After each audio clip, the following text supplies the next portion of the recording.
talked a little bit about you wanting to focus on some of the M to the 5th practices with the KME.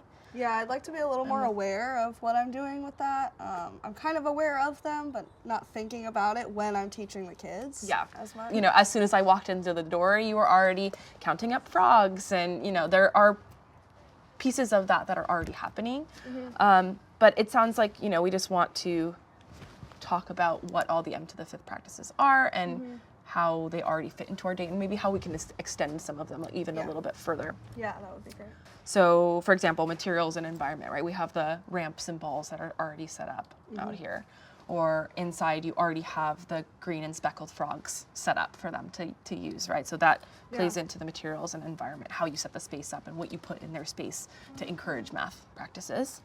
With mutual learning, I think that is an ongoing process, right? You watch the child do something, you gather information from that, and then you move forward and decide, okay, well, I'm going to extend it this way, or I'm going to follow her to this direction. And yeah, that's something I've been like actively working on too in the classroom, is trying to notice the kids' observations or just what they're doing, and like in the moment while I'm watching them, connect it to whatever concept they're learning, especially we have our conferences coming up. Yeah. And so I'm very much trying to focus on like what skills are they working on right now, and like noticing that in my brain so I don't have to think back and be like, oh, was it that? No, I know they're working on this, so I can get this out next week and build on that. That's awesome. So I'm kind of hearing you say, since you're working on that and since your conferences are coming up, maybe what we do is kind of focus on materials and environment. And that way we can put the mutual learning piece together at the end and say,